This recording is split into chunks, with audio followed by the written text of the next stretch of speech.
Well, good morning. It's Mark Lanier with your video thought for the day. I'm sitting here at my desk and I've got an assortment of pictures. Here's a picture of me with my son. Well, let's see if I can do it without glare. My son and his son, my grandson. And it's just a warm picture that keeps me smiling during the day. Here's another one of my daughter and son-in-law and me, and I'm holding our fourth grandchild through them in that picture. And then here's another one with my sweet wife holding one of the twins, and this is all a reflection of relationships that we have.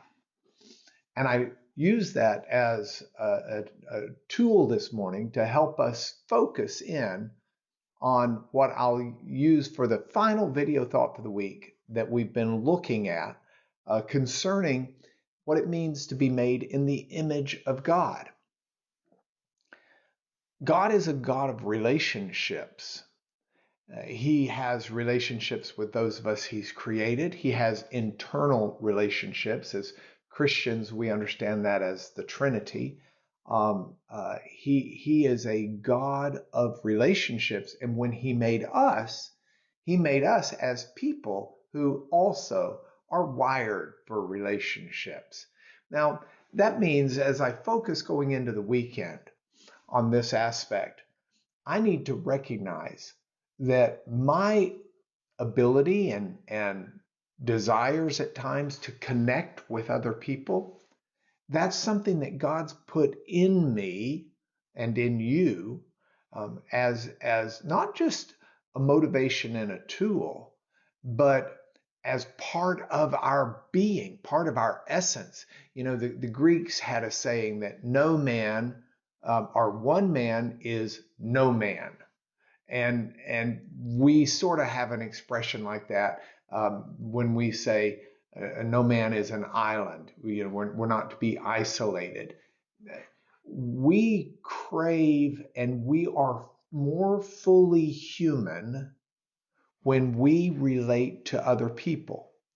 Now, the problem is, like so many other gifts of God, this is something that can be turned for evil rather than good.